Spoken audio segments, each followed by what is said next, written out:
I was sitting at my kitchen table on a Tuesday morning, drinking my coffee, when I heard the knock on the door. Not a normal knock. The kind of knock that makes your stomach drop instantly. 3 loud official bangs, the kind that changes your life. I opened the door, and there stood a man in a suit holding a piece of paper. His face was serious, cold, professional. Behind him stood my Aunt Margaret, my Uncle David, and my cousin Jennifer. They weren't looking at me. They were looking away, like they couldn't face me. "Sarah Mitchell?" the man asked. His voice was flat, businesslike. "Yes," I said, already knowing something was terribly wrong. "I'm serving you with an eviction notice on behalf of the new property owners of this residence. You have 30 days to vacate the premises." I felt the world tilt beneath my feet. The floor seemed to move. The walls closed in. I couldn't breathe properly. My hands started shaking, and I gripped the doorframe to steady myself. This house. This beautiful, old Victorian house, with the wraparound porch and the stained glass windows my grandmother had installed in 1987. This house where I'd spent every summer of my childhood running through the halls, playing hide-and-seek in the attic, sliding down the wooden banister until my grandmother caught me and laughed. Where my grandmother taught me to bake lemon pound cake in the kitchen with the yellow tile, her hands guiding mine as we measured flour and sugar. Where she'd held my hand when my parents' marriage fell apart, when I was only 9 years old and didn't understand why Daddy wouldn't come home anymore. Where she'd told me I was loved no matter what, that I was special, that I was enough. This was her house, my grandmother's house.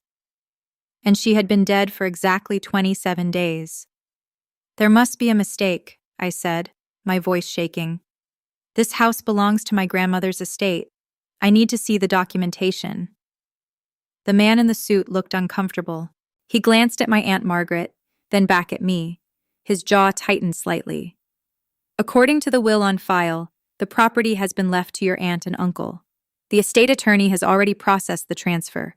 You need to leave within 30 days. I looked at my aunt. Her eyes were cold, purposely cold, like she'd built a wall there and was determined not to let anything through. She was holding her purse tight against her chest, her knuckles white from the pressure. I could see her fingers trembling slightly, but her face remained stone. "Margaret?" I whispered. "What is this? What's happening?" She still wouldn't look at me. My Uncle David put his hand on her shoulder. It was a possessive gesture, a silencing gesture, a sign that said, "Don't speak, don't explain, don't apologize." "We're sorry, Sarah," my uncle said, but there was no apology in his voice. His tone was flat, rehearsed, like he'd practiced these words, and now he was just delivering them, without any emotion behind them. "But this is what your grandmother wanted. We have to respect her wishes." That was the lie that changed everything. Because I knew my grandmother's wishes. I knew them better than anyone in that hallway. I knew them because she'd told me directly. I knew them because I'd seen the documentation. I knew them because my grandmother and I had a bond that went deeper than blood. And everything my uncle was saying was absolutely, completely false. You see, my grandmother and I weren't just close. We were bonded in a way that most people don't understand. When my parents divorced when I was 9 years old, my world fell apart. My mother fell into a depression so deep that she could barely get out of bed some days. She'd lie in the dark, curtains drawn, and I'd bring her water and try to be quiet so I wouldn't bother her.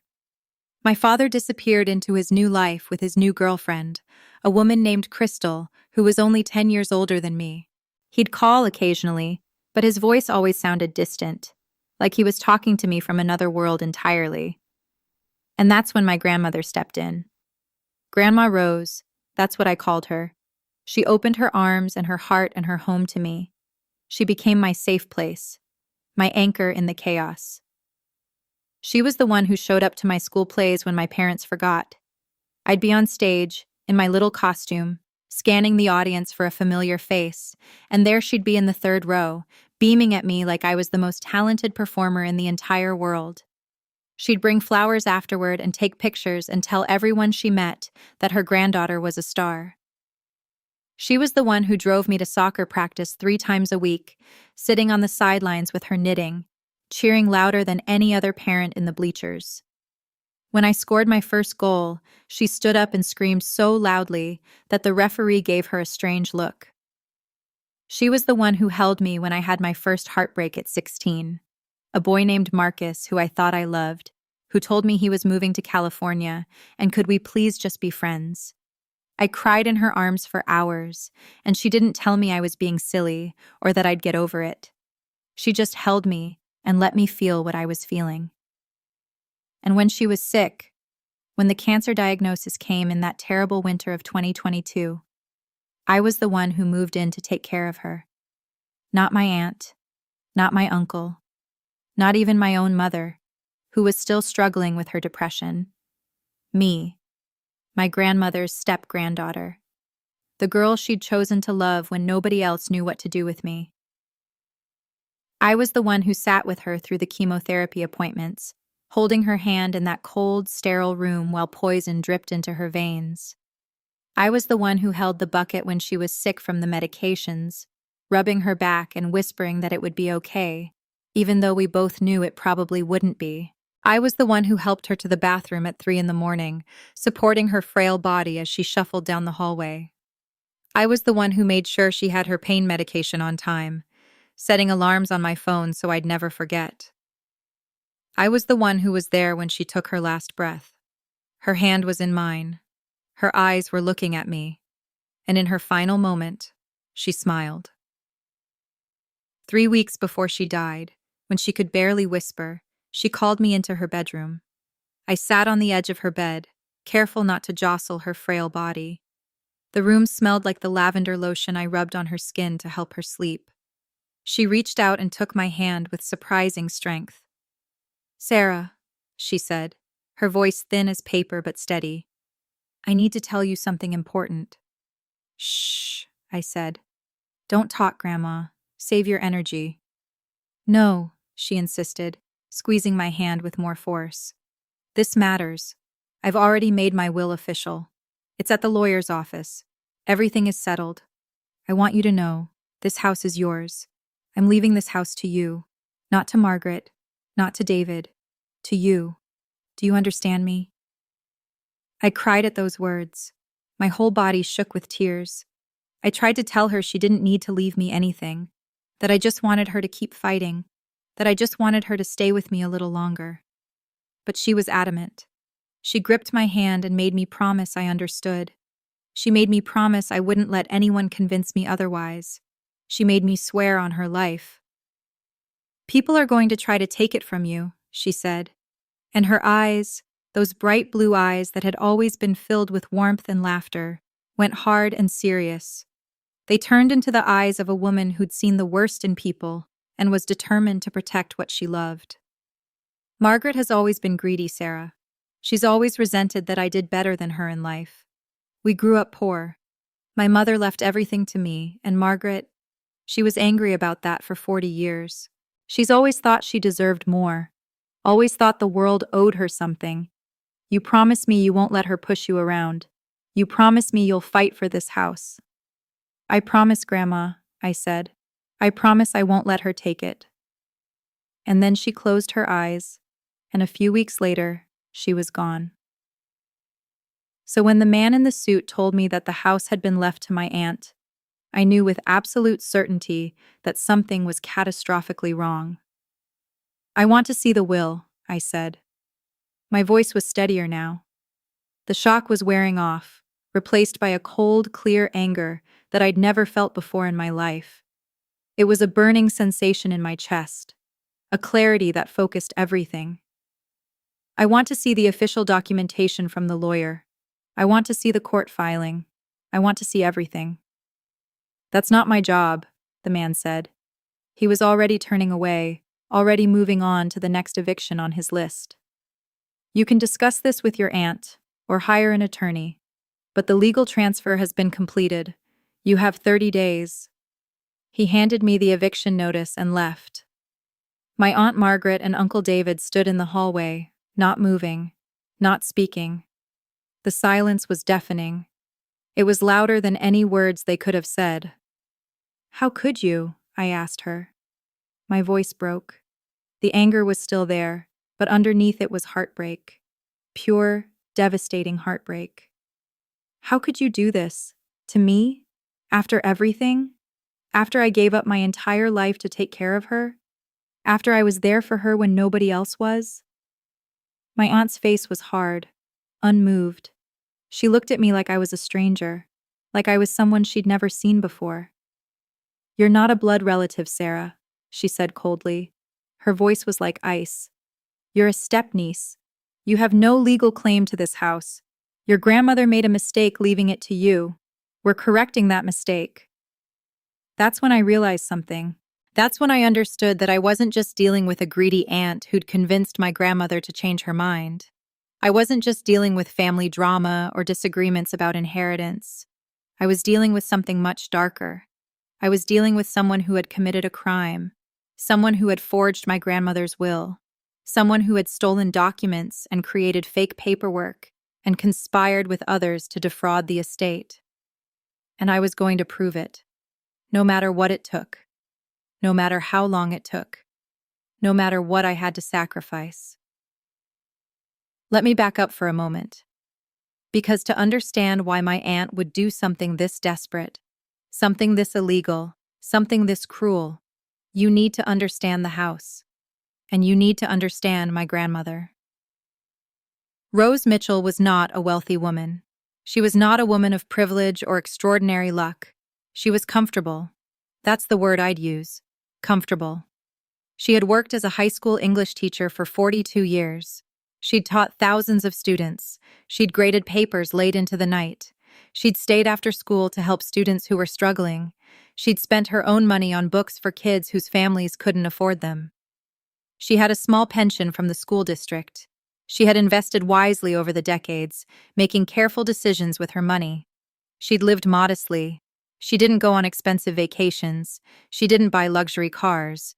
She saved her money, and she planned for her future. And she had this house. This Victorian mansion in the old part of Portland, Oregon, built in 1912. 4 bedrooms, 3 bathrooms, a wraparound porch with white railings, hardwood floors throughout, stained glass windows in the front hallway that cast colored light across the foyer every morning at sunrise.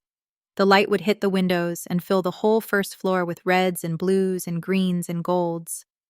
In today's market, it was worth approximately $1.2 million, maybe more. My grandmother had owned it outright since 1987, when she bought it with the inheritance her own mother left her. She'd poured her heart into that house. She'd refinished the hardwood floors herself, sanding them by hand over the course of 3 months. She'd restored the original wallpaper in the dining room, carefully steaming away the old paper and hanging new paper that matched the original design. She'd planted the rose garden out front. And yes, she named it after herself, which always made me laugh. She called it Rose's Rose Garden, and she'd tend to it for hours, making sure every plant was healthy and beautiful. The house was her pride, her life's work, her legacy. It represented every sacrifice she'd made, every late-night grading papers, every time she'd said no to something she wanted so she could save money, every year she'd worked without taking a real vacation. The house was the physical manifestation of her hard work and her discipline and her love. Now, my Aunt Margaret and my Uncle David were not poor people. Uncle David was an investment banker with a corner office and a 6-figure salary. They lived in a nice house in the suburbs. They drove expensive cars. They took vacations to Hawaii. They belonged to country clubs. They were successful by any reasonable measure. But they had always been jealous of my grandmother's house. I remember, when I was a teenager, hearing them talk about it during family dinners. Margaret would make these pointed comments designed to hurt. "Of course the house is lovely, but it must be difficult to maintain on a teacher's salary, all those repairs, all that work." Or, "It seems like such a waste, really, all that space for just one person. You could sell it and retire comfortably, travel the world, actually enjoy your life. My grandmother would smile politely and change the subject, but I could see it bothered her. The implication was clear. They thought she was foolish for keeping the house. They thought she was stupid for pouring so much energy into maintaining it. They thought she should sell it, and they were clearly hoping, waiting, anticipating, that she would eventually leave them the money instead. But she never did, because my grandmother wasn't foolish. She understood something that Margaret never did, something that David never understood, that some things are worth more than money, that a home isn't just a financial asset on a balance sheet. It's a sanctuary. It's memories. It's love. It's the place where you feel safe. It's the place where you know you belong. When my grandmother got sick, Margaret's behavior changed dramatically. She started visiting more frequently. She'd show up at the house unannounced, offering to help, offering to cook, offering to do anything my grandmother needed. Which was strange because she'd never paid much attention to me before. She'd never bothered to develop a relationship with me. She'd been cold and distant my whole life. But suddenly, she was acting like my best friend.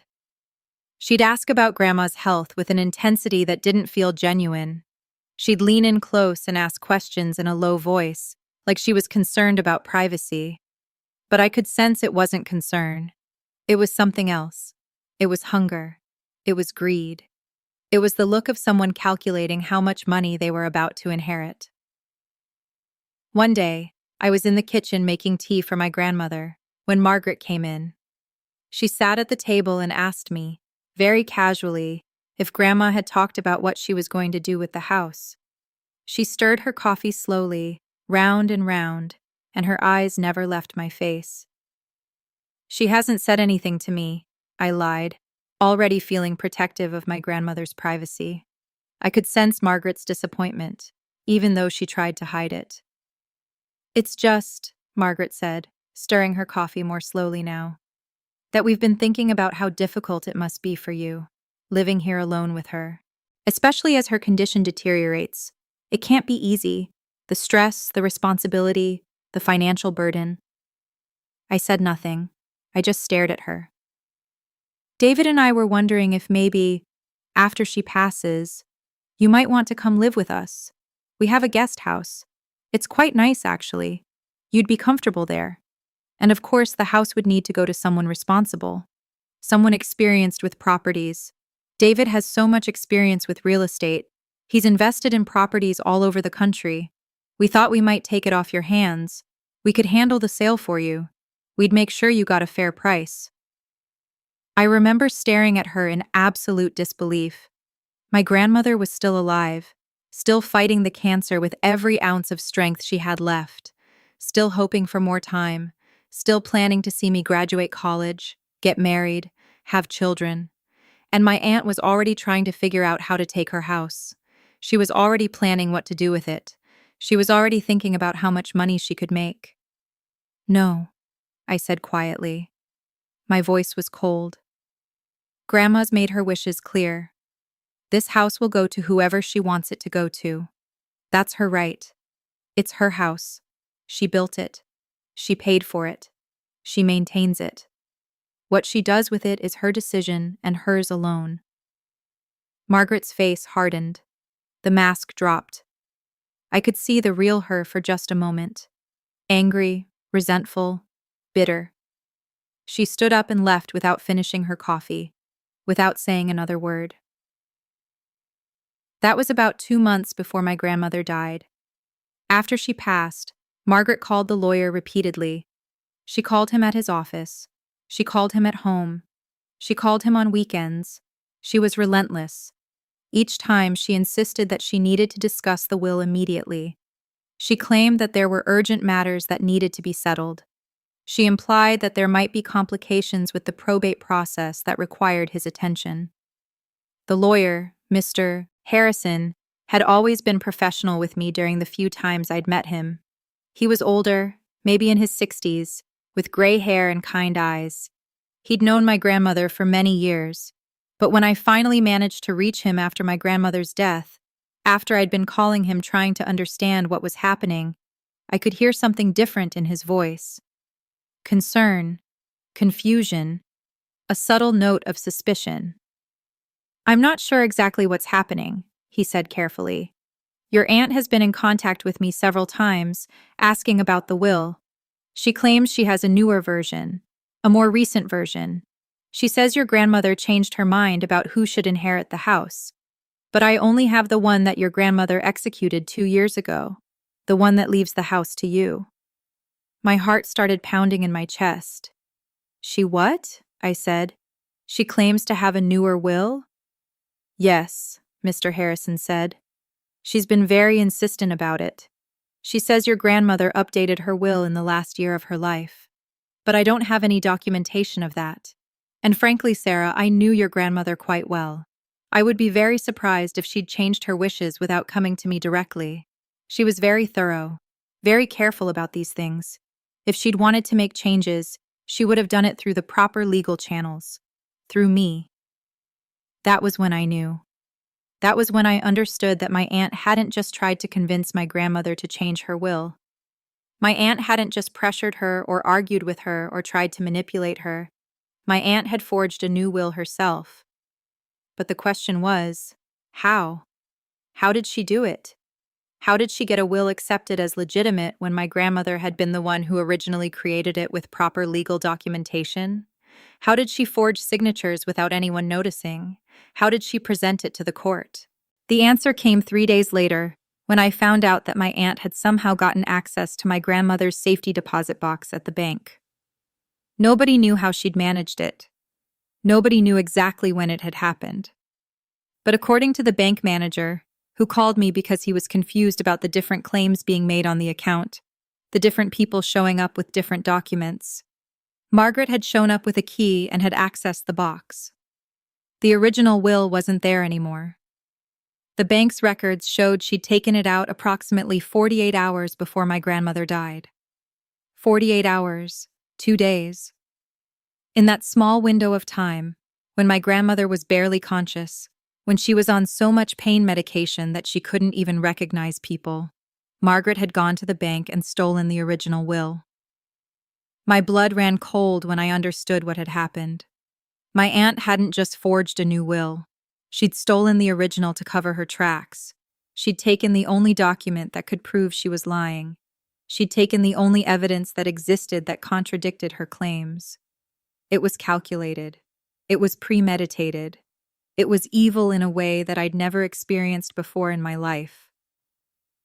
My aunt hadn't just forged a new will. She'd stolen the original. And then she'd had a new one created, a forged one, in my grandmother's name, with a forged signature. And she'd presented it to the court as legitimate. She'd submitted it to the probate process. She'd told the court that this was my grandmother's real wishes. It was brilliant in a twisted way. It was the kind of plan that could work if nobody looked too closely, if nobody checked the details, if nobody questioned the validity of the signatures, if nobody suspected that the whole thing was fake from beginning to end. And it was criminal. Completely, undeniably criminal. But I had to prove it. I had to expose what she'd done. And I had to do it in a way that would hold up in court, because my aunt had friends in high places. Her husband's law firm had connections throughout the city. They knew judges. They knew other lawyers. They knew people in the courthouse.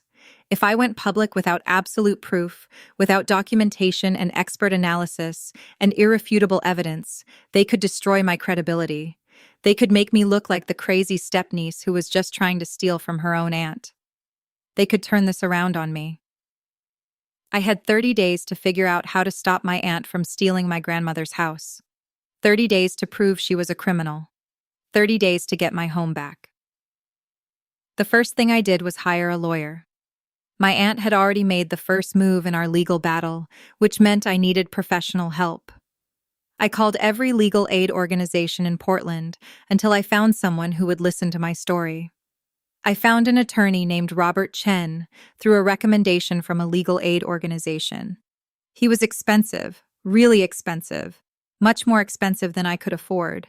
But when I explained the situation to him over the phone, something shifted. He heard the desperation in my voice. He heard the injustice, and he took my case. Robert was a man in his 50s with sharp eyes and an even sharper mind. He asked me questions, lots of questions. He wanted to know everything, every detail, every conversation, every memory I had about my grandmother's wishes, every document I'd seen, every conversation I'd overheard. The first thing Robert did was request the will that had been submitted to the probate court, the forged one. He wanted to examine it carefully, comparing it to the original that I now had, looking for anything that didn't match, looking for inconsistencies, looking for proof. While he was doing that, I started my own investigation. I knew that my grandmother had worked with Mr. Harrison, the lawyer, to create her original will 2 years ago, but I also knew something that Robert didn't know yet. I knew that my grandmother had shown me certain things about the will. Not the whole document. She was protective of her privacy, even with me. She didn't want me to feel obligated to her. She didn't want me to feel like I owed her anything. But she'd shown me her signature. She'd shown me the date. She'd pointed out specific details because she wanted me to understand exactly what she was doing and why. And most importantly, she'd shown me the specific language she'd used to describe the house. "I want to be very specific," she'd told me, pointing to a paragraph in the document. Her finger traced the words as she spoke. "I don't want anyone to question what I mean. I don't want anyone to misinterpret or claim I meant something different. See? I'm calling it my beloved Victorian home at 1247 Maple Street, the sanctuary that has brought me joy for the past 30 years, which I leave in its entirety to my granddaughter Sarah Mitchell." "Beloved Victorian home," I repeated. "Sanctuary. That's very specific." "That's exactly right," Grandma Rose said, smiling. "So there's absolutely no ambiguity. So nobody can pretend I meant something else. Nobody can claim I left the house to them. It's crystal clear. It's ironclad." It was such a small detail, such a tiny thing, but it was important. It was the kind of detail that only a grandmother would include, the kind of personal language that couldn't be faked. Because when Robert got the forged will and we examined it together in his office, going through it page by page with a magnifying glass, that language wasn't there. Instead, the forged will simply said, "I leave my house at 1247 Maple Street to my daughter, Margaret Mitchell." Not beloved Victorian home, not sanctuary, not brought me joy for the past 30 years, just a simple, cold statement of fact. And most damning of all, my aunt's name was spelled Margaret in the forged will, but my grandmother always spelled it Margaret without the second A. I know that sounds insane, but my aunt was genuinely sensitive about it. She'd asked my grandmother multiple times over the years to spell it the other way. She'd complained that the spelling was unusual. She'd insisted that it was wrong. And my grandmother, being the independent woman she was, had refused to change it. She said that's how it was spelled on her sister's birth certificate. And that's how it had been spelled for 60 years. And that's how she would continue to spell it. She would not bend to Margaret's demands. This was a small thing, but it was proof.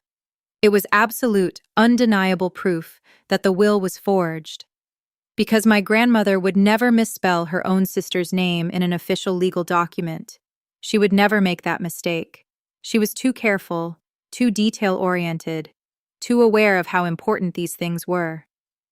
"This is helpful," Robert said, making notes on a legal pad. "But it's circumstantial. We need more. We need to prove she actually forged it. We need to show that the signature isn't legitimate, or that there's evidence she created a fake version." "How do we do that?" I asked. "Handwriting analysis," he said.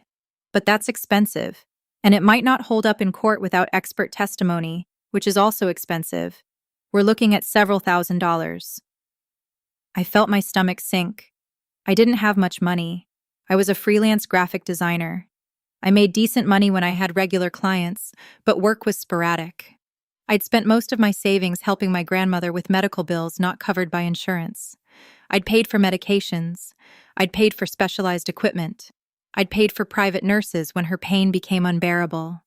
I didn't have the resources for a full legal battle with my aunt and uncle, who could afford the best lawyers money could buy, who probably already had lawyers on retainer, who had access to unlimited funds. There has to be another way, I said. I was thinking out loud, trying to brainstorm, trying to figure out how I could prove what my aunt had done without spending money I didn't have. And then I remembered something. Something my grandmother had told me years ago when she'd first had the will created. We'd been sitting in her kitchen, drinking tea, and she'd explained to me how the legal system worked. When you make a will, she'd explained to me, the lawyer keeps a copy, the court keeps a copy, and you keep a copy, 3 copies. That way, if something happens to one, the others exist as evidence. It's a safeguard. It's protection against exactly this kind of situation. Mr. Harrison, the lawyer, had 1 copy, the court had 1 copy, and my grandmother had kept 1 copy in her bedroom. I went to her bedroom that night. It was still exactly as she'd left it, untouched since she died, still smelling like her lavender perfume, and I started searching. Her dresser, her nightstands, her closet. I looked through her clothes. I looked through her jewelry boxes. I looked through drawers full of scarves and gloves and photographs. Nothing. And then I looked under the mattress. There it was, wrapped in a plastic bag, underneath the corner of her mattress closest to the wall, as if she'd deliberately hidden it there, knowing that someone might look for it. The original will, signed by my grandmother in her own distinctive handwriting, dated 2 years ago, complete with her lawyer's signature and the court's stamp, official, legitimate, real. My hands shook as I held it. I felt like I was holding the most important document in the world, because I was. This piece of paper meant everything. It meant the house was mine. It meant my grandmother's wishes would be respected. It meant the truth would come out. My grandmother had hidden it. She'd kept the original, tucked away in a safe place, probably knowing on some deep, intuitive level that someone might try to take it, that someone might forge a new one, that her own sister might betray her. When I showed Robert the next morning, his face changed completely. "This," he said, holding the document carefully, examining it with fresh eyes, "is everything we need. This is the smoking gun. This is proof." "But how did my aunt get access to the bank's copy?" I asked. "How did she manage that? How did she convince them to let her into the safety deposit box?" Robert smiled grimly. It wasn't a happy smile. It was the smile of someone who'd seen this kind of thing before, who'd encountered human greed and corruption and understood how far people would go. "That's what we're going to find out," he said, "and I have a hunch it's going to be much worse than just forging a will." He was right. It was worse. Much worse. The next day, Robert filed a formal request with the bank to examine their records. He wanted to see documentation of who had accessed the safety deposit box and when. He wanted to see signatures. He wanted to see authorization paperwork. And that's when we discovered something that made my blood run cold. My aunt had somehow obtained a power of attorney, a legal document saying that my grandmother had authorized Margaret to access her safety deposit box, that my grandmother had given Margaret explicit permission to open the box and handle whatever was inside. But here was the problem. My grandmother had been diagnosed with advanced cancer. She'd been on heavy pain medication. She'd been in and out of consciousness. She would never have signed something like that. She would never have given Margaret that kind of access. She would never have given Margaret that kind of power. And more importantly, Robert was able to get his own expert to examine the power of attorney. The same expert who analyzed handwriting. The same expert who studied signatures and compared them to originals. It was also forged. My aunt had forged not 1 but 2 documents. She'd forged the power of attorney to get into the bank. She'd forged the will to steal the house.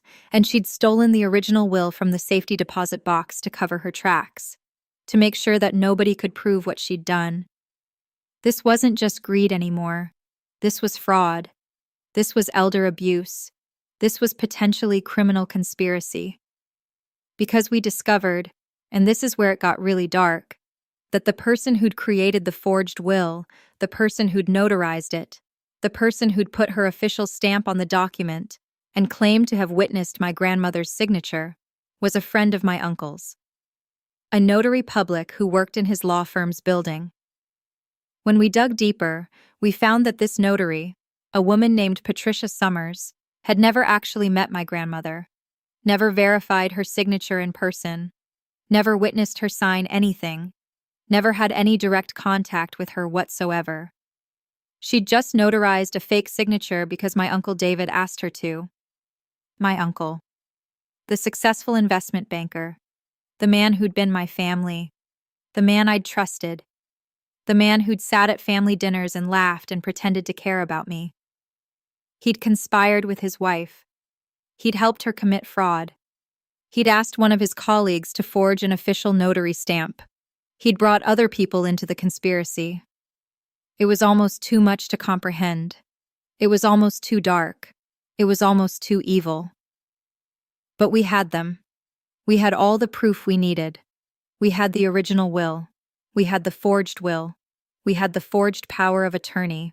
We had bank records. We had expert analysis.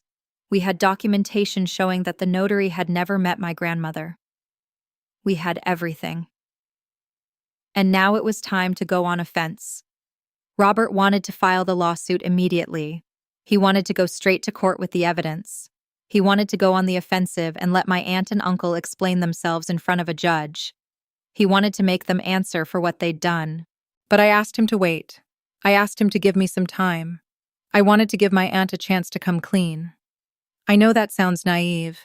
I know that sounds like the kind of thing that gets you taken advantage of. I know that sounds like I was being stupid. But I wanted my family to have the opportunity to do the right thing. I wanted to give them a way out that didn't involve the police, that didn't involve criminal charges, that didn't destroy their lives completely. I also wanted to see her face when I told her what I'd found. So I called her. I called Margaret and I said, very calmly and very deliberately, I found the original will, the one Grandma made with her lawyer, Mr. Harrison, the one where she leaves the house to me. I also found the forged will you created. I've had it examined by experts. I know that you forged the power of attorney to get into the bank box, and I know that Uncle David helped you. I know that he asked the notary to forge the stamp. There was silence on the other end of the line. Absolute, complete silence. I have documentation, I continued. I have my grandmother's original will, signed by her in her own handwriting. I have the notary records that show the forged will was never properly witnessed. I have bank records that show you accessed the box and took the original will. I have an expert analysis of the handwriting. I have everything. And I have an attorney who's ready to file charges with the police department for elder fraud, forgery, theft, and conspiracy. Still silence. So here's what I'm going to do, I said. My voice was steady. I was calm. Surprisingly calm, considering that I was essentially telling my aunt that I had proof she was a criminal. I'm going to give you 48 hours to call me and admit what you did. If you do that, if you own up to it, if you come clean and tell the truth, I won't press criminal charges. You can return the will to the court, we can get the probate overturned, and I'll get my house back. That's it. No police, no criminal record, no prosecution, just honest admission of wrongdoing and restitution. You're bluffing, Margaret said quietly. Her voice was shaking. No, I said. I'm not. And you know I'm not, because you know what you did. I hung up the phone. My hands were shaking. My heart was pounding. But I felt calm. I felt clear. I felt like I'd done the right thing. For the next 2 days, I waited. I didn't sleep much. I kept thinking about my grandmother. I kept thinking about how she'd known, on some deep, instinctive level, that this might happen. That's why she'd hidden the original will. That's why she'd been so specific about the language. That's why, in those final conversations, She'd made me promise that I wouldn't let Margaret push me around, that I wouldn't let bitterness win, that I wouldn't let greed destroy me. She'd known her sister. She'd known what Margaret was capable of. On the afternoon of the second day, my phone rang. It was my Uncle David. His voice was different, older, defeated. "Sarah," he said, "I need to talk to you about something. Can you come over?" I almost didn't go. Part of me wanted to let Robert file the lawsuit, to let the courts handle it, to make them pay publicly for what they'd done, to let the judge and jury see what terrible people they were, to let them suffer the consequences in front of their friends and colleagues. But I decided to go. I decided to give them the chance to explain, to come clean, to do the right thing. Their house was in a nice suburb, 4 bedrooms, 2-car garage, manicured lawn, everything you'd expect from a successful investment banker and his wife. It was beautiful and expensive and cold. I parked in the driveway and sat in my car for a moment, gathering my courage. I could see my uncle through the window, standing in the living room, looking out, waiting for me. My uncle answered the door. He looked old suddenly, worn down, like a man who'd aged 10 years in the span of a few days. "Your aunt is upstairs," he said quietly. "She wants to talk to you." I found Margaret in the living room, sitting on an expensive white couch. She looked like she hadn't slept in days. Her eyes were red and swollen from crying. She was holding a tissue, shredding it with her fingers. "I did it," she said without preamble, without any introduction or apology or explanation, just the bare truth. "I forged the will. I forged the power of attorney. I did all of it." I sat down across from her. I didn't say anything. I wanted her to say it all. I wanted her to explain why. I wanted her to own up to what she'd done. "When I found out about the will," Margaret continued, her voice shaking, "when I found out that your grandmother had left everything to you, I was so angry, Sarah. I was so angry. I'd been there for her. I'd been a good daughter. And she left everything to you, a step-granddaughter. You got the house, and I got nothing."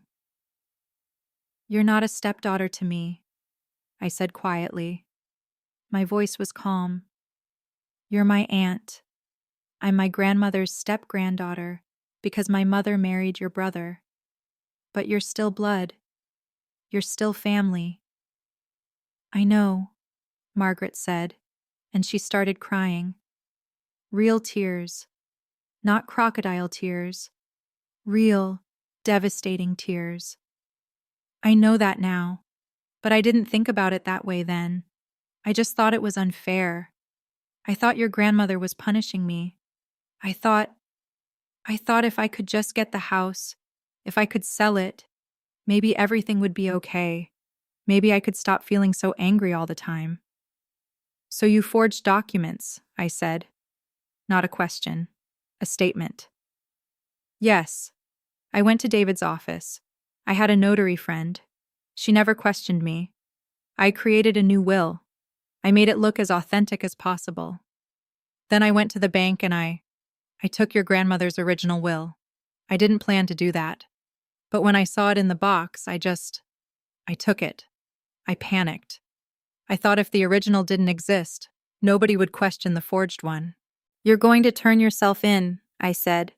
It wasn't a question. Margaret looked at me with tears streaming down her face. "Yes," she said. "I already called the police. I told them what I did. I told them everything. I'm going to confess in court. I'm going to withdraw my claim to the house. And Sarah, I'm so sorry.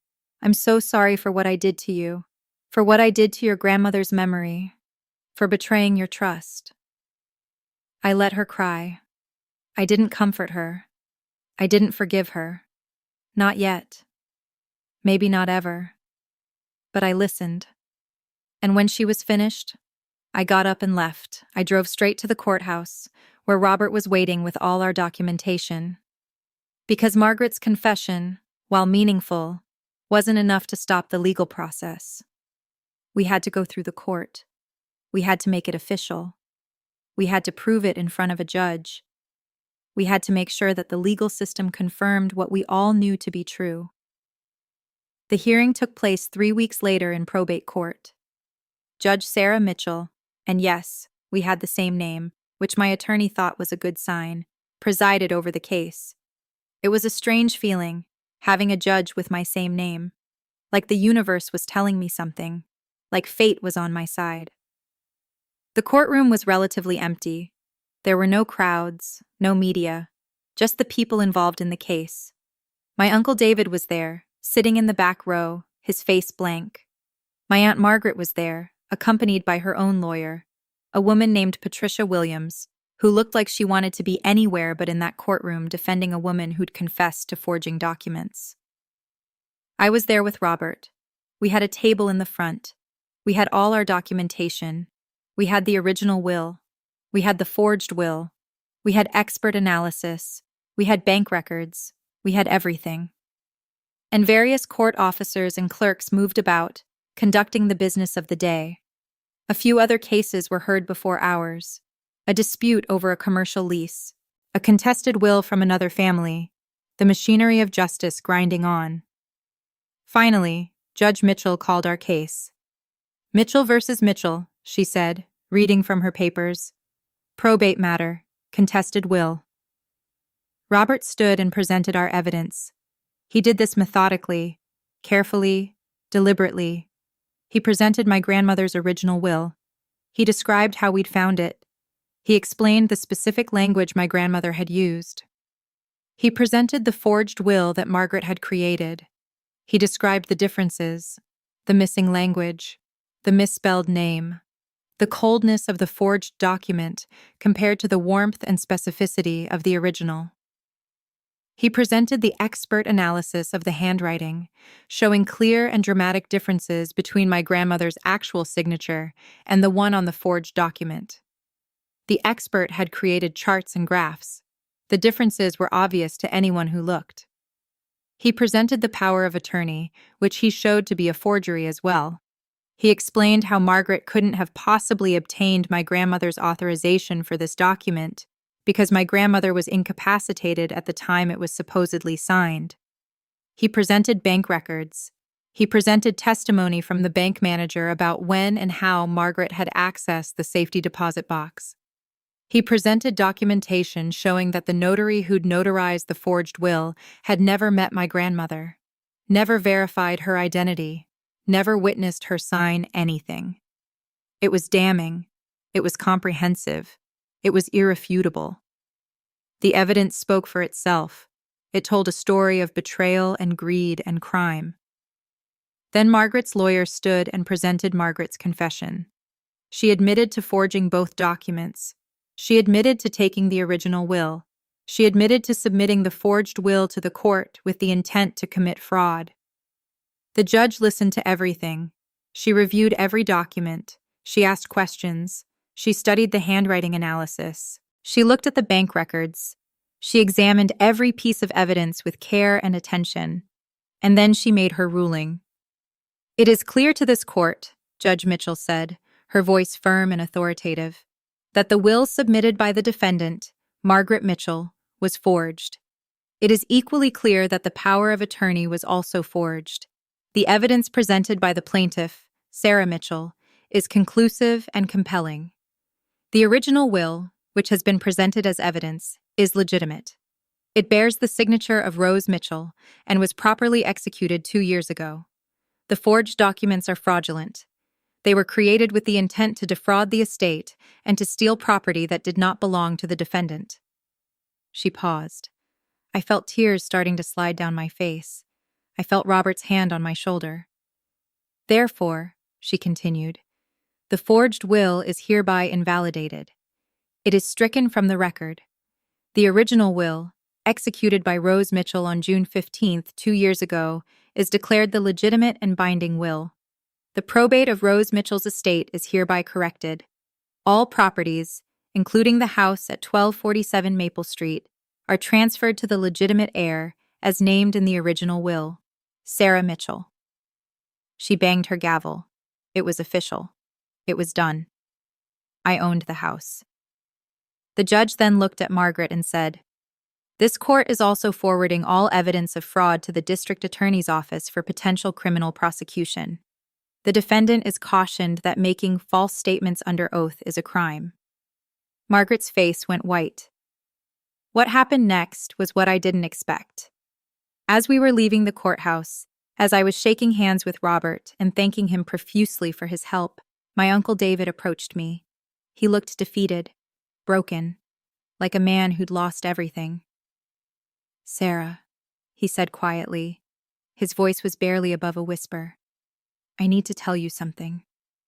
"What?" I asked warily. "I knew," he said.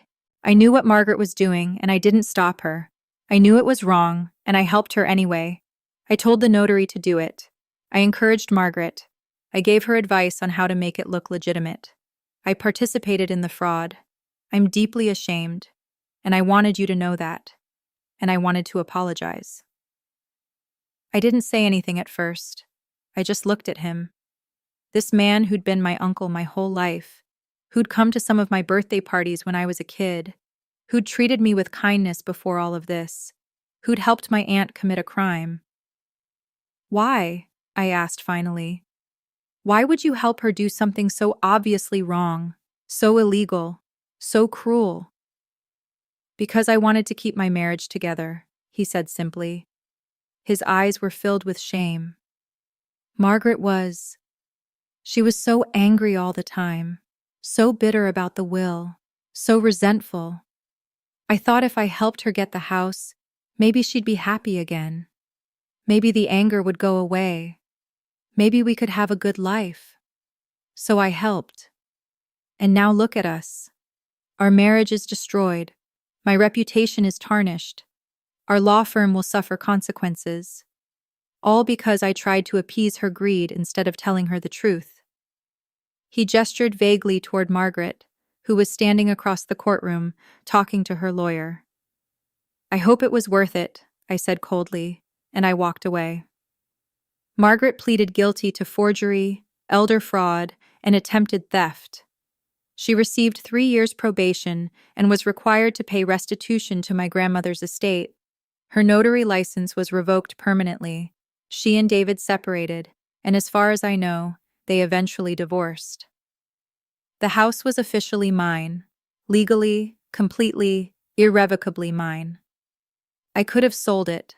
I could have cashed in on the property value and used the money to travel or invest or build a new life somewhere else.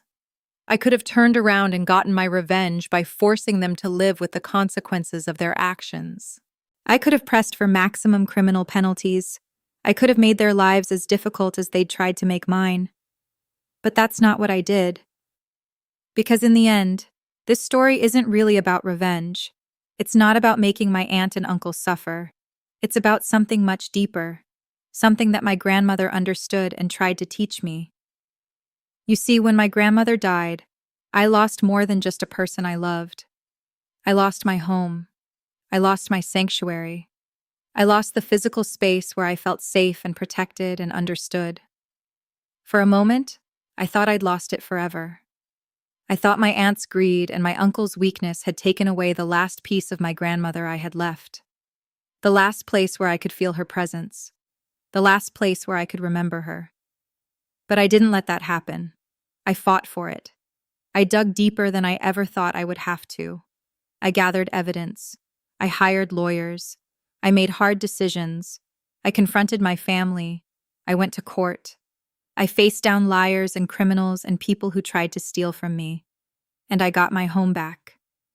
And now I live in this house, in this beautiful Victorian mansion with the wraparound porch and the stained glass windows and the rose garden out front that my grandmother planted and tended with such care.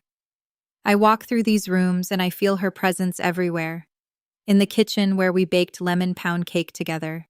In the living room where we read books together on lazy Sunday afternoons. In the hallway where I can still see the colored light from the stained glass windows on my skin, red and blue and gold and green. The hardest part of this entire ordeal wasn't the legal battle. The hardest part was understanding that the people I thought I could trust had betrayed me so thoroughly.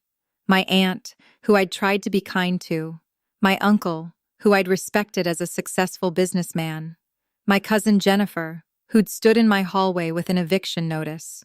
They'd all lied to me. They'd all committed fraud. They'd all tried to steal from me. But the difference between them and me is this. When I had the chance to destroy them, I didn't. I gave them the opportunity to come clean. I could have pressed criminal charges. I could have made their lives even more difficult than they already were. I could have pursued them relentlessly through the legal system. But I didn't. And I think that's the real moral of this story. It's not that revenge is sweet. It's not that justice is served by watching people suffer. It's that the best revenge is simply to live well, to live in your grandmother's house and enjoy it, to build a good life, to be the kind of person who, when given the chance to be cruel, chooses mercy instead. My grandmother used to tell me a quote by Maya Angelou. There is no greater agony than bearing an untold story inside you. My aunt and uncle had been carrying a story inside them their whole lives, a story of resentment, a story of feeling less than, a story of comparing themselves to my grandmother and finding themselves lacking, a story of thinking they deserved more, that the world owed them something, that their sister's success was somehow their failure. And that story had poisoned them from the inside out. It had made them bitter. It had made them angry. It had made them willing to commit crimes to try to change the ending of that story. They thought if they could just get the house, if they could just have what my grandmother had, maybe they'd finally be happy. Maybe they'd finally feel like enough. But I didn't want to carry a story like that. I didn't want to let bitterness and resentment poison me the way it consumed my aunt. I didn't want to become someone who was so focused on what I didn't have that I missed what I did have. So I told my story, I let the truth come out, and I let the legal system handle the consequences. My grandmother was right when she told me not to let anyone push me around. But I think what she really meant was, don't let anyone steal your integrity. Don't let anyone convince you to become someone you're not. Don't let anyone's greed and selfishness turn you into a bitter, resentful person. Because in the end, the only person you're really fighting against is yourself. You know what the strangest part of this whole experience was? It was realizing that my grandmother had prepared me for this exact moment, years before it happened. Like she knew it was coming. Like she understood her sister well enough to anticipate what Margaret might do.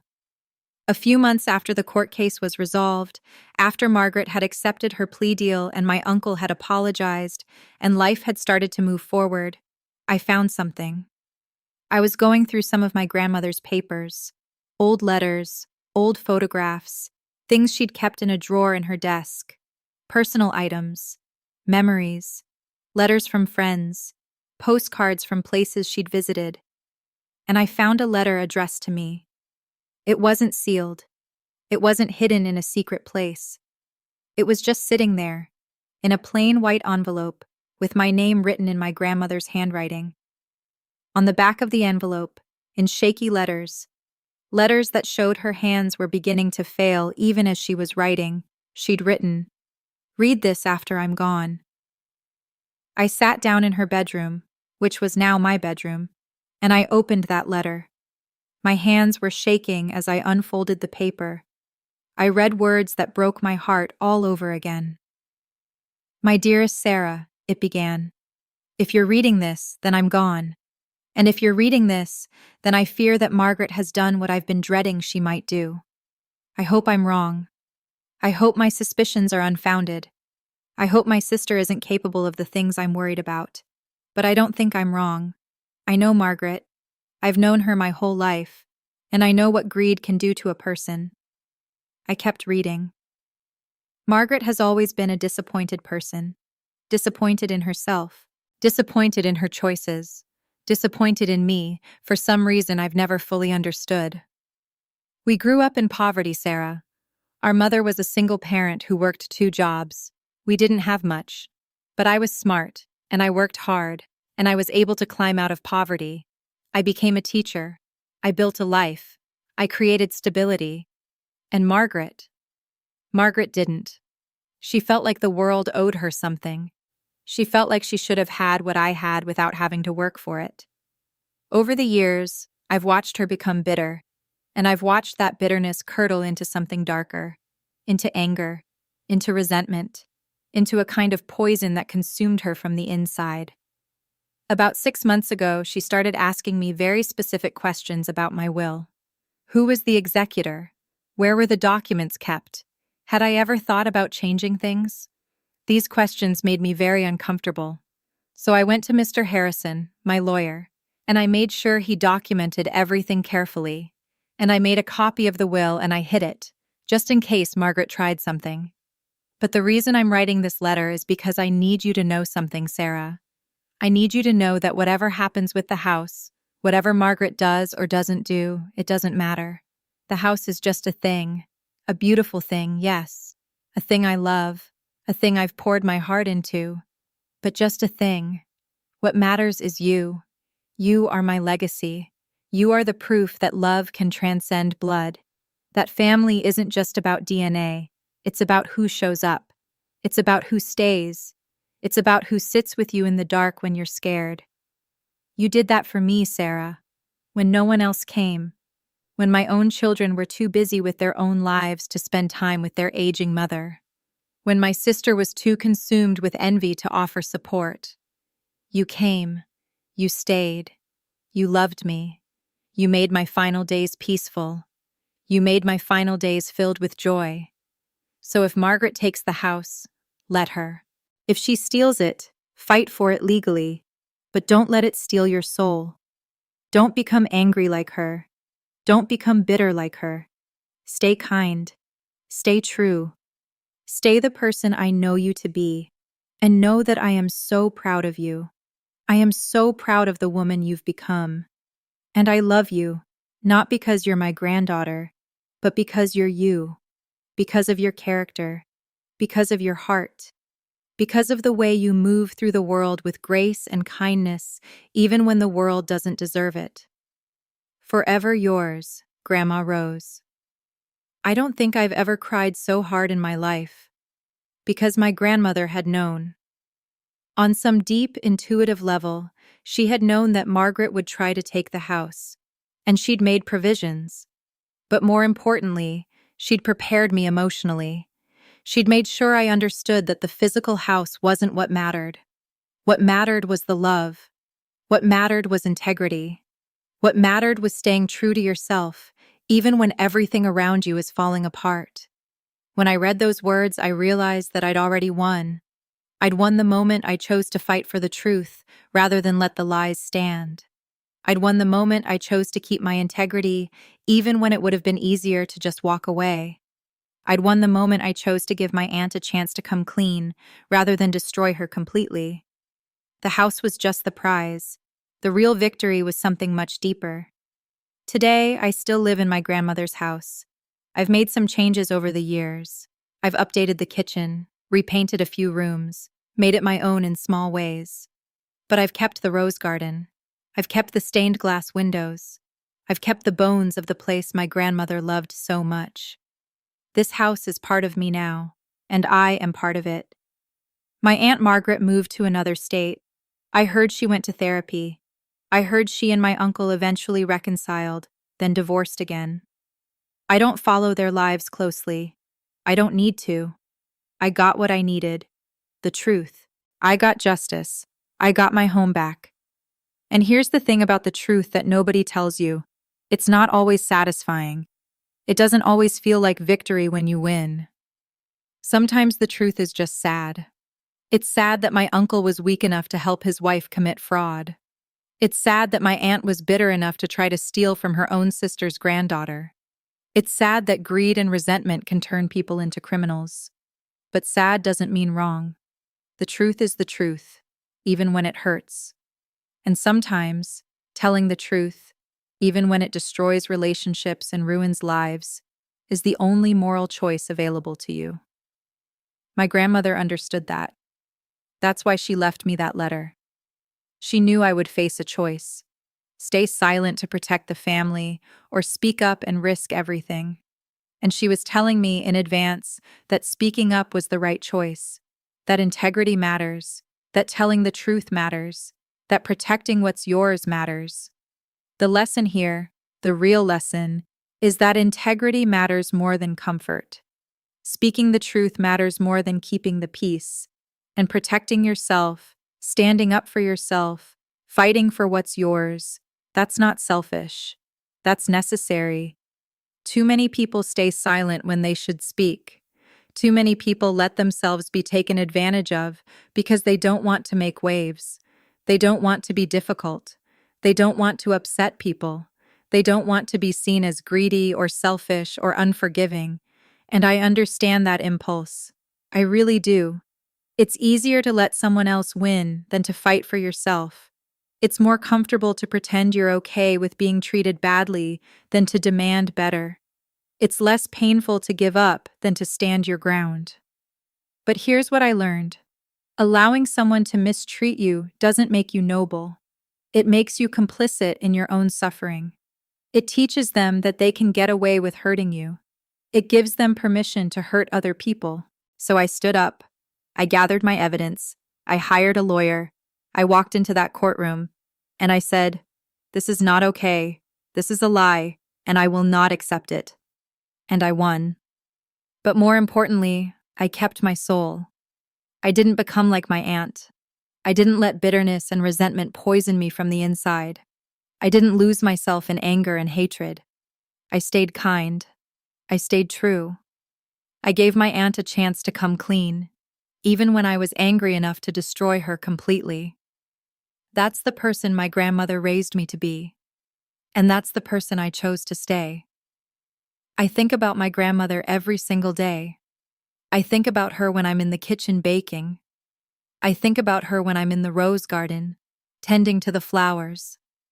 I think about her when I wake up in the morning and look out at the light coming through the stained glass windows. I think about her when I make decisions about my life. I ask myself, what would Grandma Rose do? How would she handle this? What would she tell me? And I listen to that inner voice, that voice that sounds like her, that voice that reminds me to stay kind, to stay true, to believe in the power of love. Because in the end, that's what this whole story is about. It's not about the house. It's not about the money. It's not about winning or losing or getting revenge. It's about love. It's about the love my grandmother had for me. It's about the love I had for her. It's about the way love can transcend blood. It's about the way love can heal. It's about the way love can make you brave enough to fight for what matters. My grandmother couldn't protect herself from her sister's betrayal, but she protected me. She made sure that even after she was gone, her love would guide me.